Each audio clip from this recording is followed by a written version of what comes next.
김문수가 연일 이준석의 단일화를 구애를 하고 있습니다. 애처로워서 보지 못할 정도로 단일화를 애걸하고 있고, 여기에 이제 이준석은 그야말로 냉정한 목소리로 내가 왜 해 하면서 거절을 하고 있어요. 그래서 이준석이 이 김문수 측의 단일화를 단칼로 거절하는 것은 그건 분명합니다. 어제요, 오세훈이가 주도한 약자 동행 토론회라는 데 가서도요, 김문수는 이준석에게 단일화 러브콜을 보냈지만은 이준석은 논의 자체도 관심이 없다고 단칼로 잘랐습니다. 김문수는 이준석에게 어제 우리 당이 잘못한 점이 있어 헤어져 있으나 하나라고 생각한다고 거듭 러브콜을 보냈어요. 그런데 이준석은 단일화 논의 자체에 관심이 없다고 김문수의 손을 뿌리쳤습니다. 양자 단일화의 효과가 불투명한 상황에서 대선 완주가 더 정치적 이득이라고 판단했다, 이런 이야기가 나오고 있어요. 양자가 단일화해도 지금 이준석의 지지율 중에 한 40%는 적어도 국힘의 김문수를 안 찍을 지지율이 포함되어 있어요. 그 20대, 30대, 40대에 이번에 동탄에서 이준석을 찍은 표들은 국힘의 김문수한테는 절대 가지 않아요.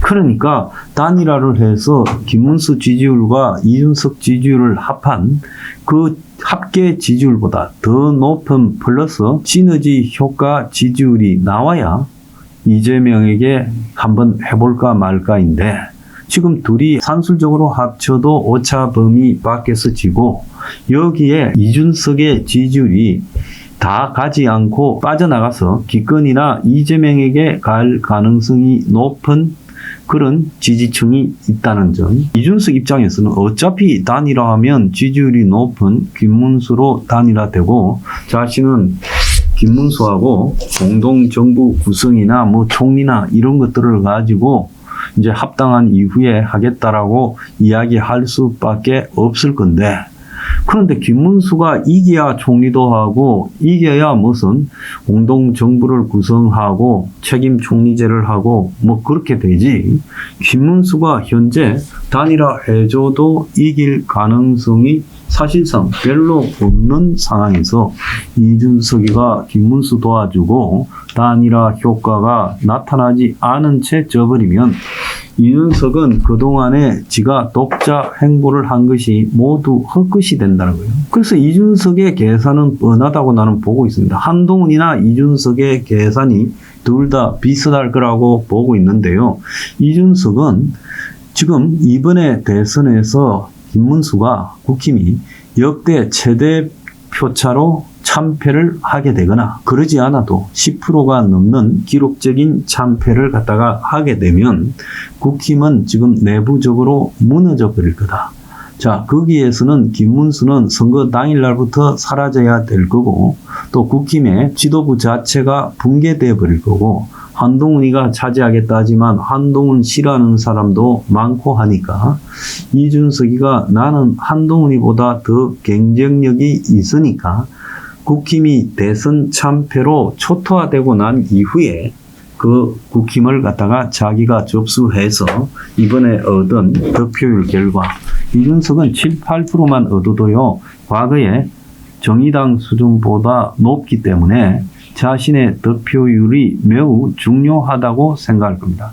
그래서 이준석은 이번에 독자적인 득표율을 보여줘서 국민들로 하여금 자기는 이준석이다라는 것을 확인시키려고 할 거예요. 그래서 국힘의 모든 대선 후보들이 그냥 나가 떨어져 버린 상황에서 자기가 국힘을 접수하고 자기 대선 후보가 되겠다, 이런 생각을 하고 있겠죠. 사실 우리나라의 수준이 한동훈이나 이준석이 정도가 보수에서 통하는 수준이니까 보수의 저질성은 말해도 뭐 무의미하겠죠. 저렇게 탄핵에 찬성하고요, 계엄의 해제에 찬성했던 한동훈이가 43%를 경선에서 얻는 걸 보세요. 이준석이가 들어가면요, 한동훈이보다 훨씬 더 국힘 지지자들의 지지를 얻을 거라고 봅니다. 그래서 한국의 보수는요, 될 만한 사람한테 줄을 서는 것이 그 비루함이 몸에 체질화되어 있다고 보고 있습니다. 그렇기 때문에 이준석은 자기를 겨냥해서 이번에는 절대 단일화하지 않는다. 다만 김문수가 보수층에서도 지지를 받지 못하고 있으니까 이번에 그 토론에서 보여졌듯이 이재명을 공격해야 자기 표가 늘어난다. 어차피 이준석의 표도 국민의힘이 실은 온건 합리적인 보수나 중도에서 표가 나오기 때문에 자기가 이재명과 비슷한 그런 입장을 가지고 가거나 옹호하는 입장을 가지고 가면 자기 표가 더 줄어든다. 그런데 지금 김문수가 죽을 쓰고 있으니까 이번 대선에서 기권하겠다 싶은 사람들이 그냥 버리는 표로 이준석을 찍어줄 수 있다. 실제 그런 현상이 여기저기 보이고 있어요. 그러니까 이준석은 그런 표를 한 표라도 더 주워 모아서 사표를 각오하고 찍을 놈 없어서 이준석이 찍어주는 그런 현상을 통해서 자신의 득표율을 1%라도 높이면 그것이 자기의 힘이다라고 생각합니다.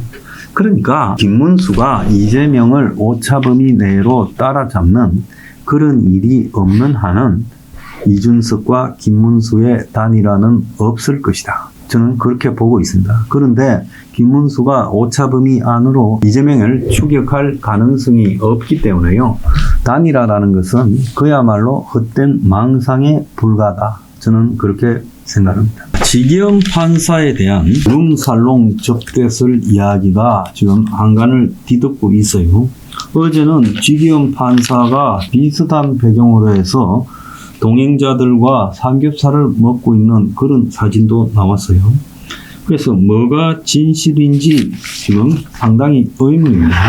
그런데 일단 민주당이 주장하는 그 술집을 룸살롱이라고 민주당이 이야기를 했습니다. 그런데 그 장소는 룸살롱이 아니라 룸살롱은 유흥주점을 말하지요. 일종이라고. 근데 그 장소는 라이브 카페라고 부르는 가라오케식 오픈된 좌석에 여성들이 옮겨다니면서 앉았다가 또 딴 데 가고 하는 그런 집으로 보이고요. 단체 손님들이 왔을 때 이용할 수 있는 방도 있었지만 분명히 그곳은 룸살롱이 아니었고 공개된 홀에 피아노, 기타 그리고 스크린 등이 있어서 가라오케식으로 거기서 이제 술 한잔 먹고 노래 부르고 이런 집으로 추정이 돼요.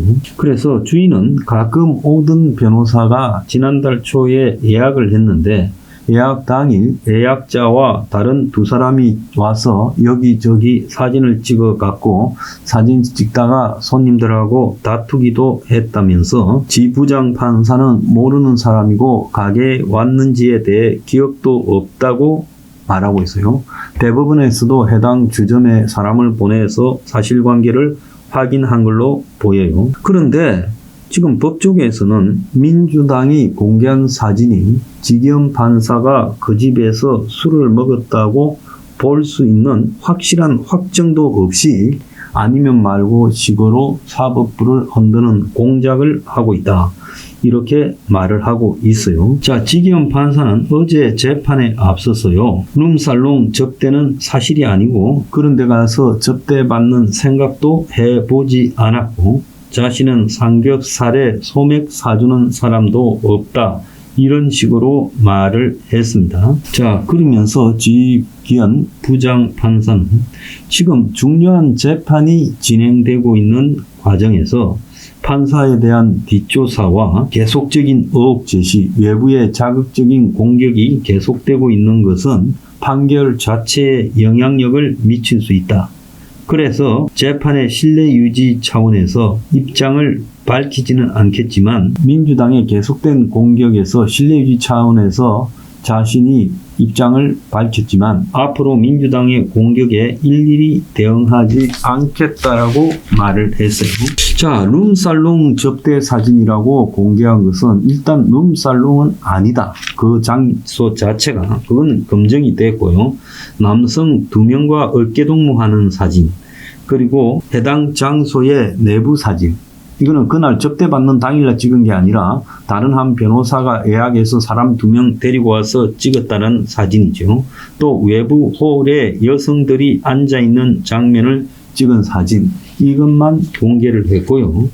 지 부장판사가 찍힌 사진에는 술이나 접객원 등이 보이지 않는다는 것. 상식적으로 생각해도 부장판사를 하는 사람이 지인하고 라이브 카페에 갔다 하더라도 거기서 사진을 찍히는 그런 일을 할 리가 없다라고 보여집니다. 그래서 지금 확실한 증거도 아니고요.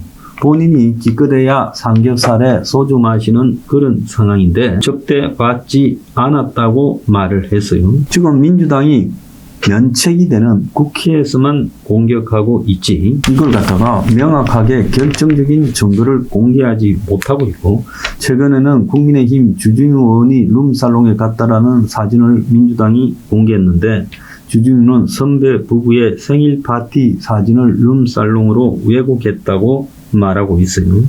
자, 민주당이 지기현 판사를 공격하는 것은 구속 취소를 갖다가 윤통에 대해서 했기 때문에 앞으로 재판에서도 윤통에 대해 유리한 판결을 내리지 못하려고 판사 교체를 노리고 공격하고 있는 걸로 보이는데 지기현 판사가 교체가 되려고 하면 윤통 측으로부터 접대 관계나 이해관계 관계에 있다는 것을 민주당이 입증해야 되는 거예요. 그러지 못한 한은 이런 공세들이 다 무의미하다. 이 부분에 대해서는 대법원 윤리감사실이 조사에 나섰고 그래서 사실관계 파악이 중요하다고 보입니다. 지금 민주당의 따까리인 공수처는 이 지기현 판사 접대 의혹을 고발 사건으로 접수받아 배당을 했어요. 자, 민주당이 결정적 증거라고 내놓은 사진도 사실상 지기현 판사의 접대 의혹을 입증하지 못한 거예요.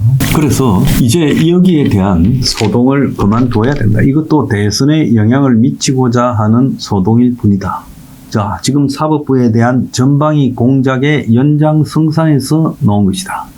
그렇다면 민주당이 또 다른 결정적인 자료를 공개하지 못한다면 대선 시기에 이런 공격을 하는 것은 중단되어져야 한다. 저는 그렇게 생각합니다. 그래서 이런 것은 결정적인 증거와 증인이 얼굴을 드러내고 확실하게 말을 해야 되는 겁니다. 그런데 지금 그러지 못하고 있잖아요. 그러면서 의혹만 제기하고 있는 것은 또 다른 사법 장악에 대한 의도이자 대선 이후에 이재명이 총통이 되는 길을 확보하려고 저 짓을 하고 있다.